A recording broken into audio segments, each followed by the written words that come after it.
بسم اللہ الرحمن الرحیم۔ شعبان کا مہینہ ہے۔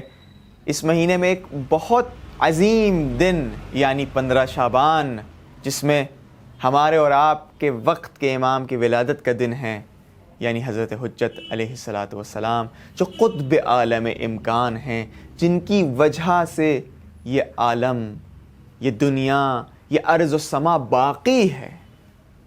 غیبت کا زمانہ ہے۔ غیبت کے زمانے میں ہمیں اور آپ کو اپنے آپ کو ایسا بنانا ہوگا جیسے ہمارے امام ہم سے چاہتے ہیں، طلب کرتے ہیں۔ غیبت کے زمانے میں ہمیں یہ دکھانا ہوگا کہ اگر ہم امام کے زمانے میں زندگی بسر کریں گے تو اس لائق بنیں گے کہ ہم امام کے ہمراہ، امام کے صحابیوں میں شمار ہوں۔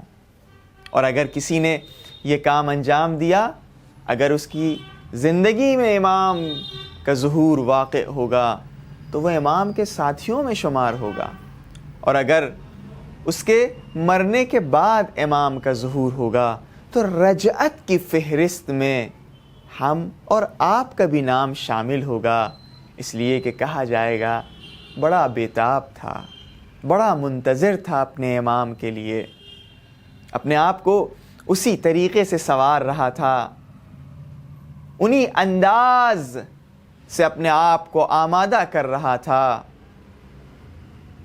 کہ اس کو صحابی امام، امام کے ساتھیوں والے صفات حاصل ہو جائیں، تاکہ وہ امام کے صحابی کہنے کا لائق بن جائے۔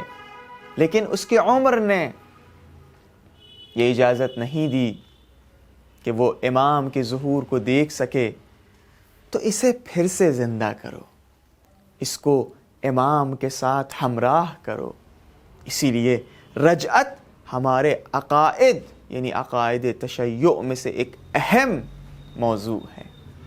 15 شعبان آپ سب کو بہت بہت مبارک ہو۔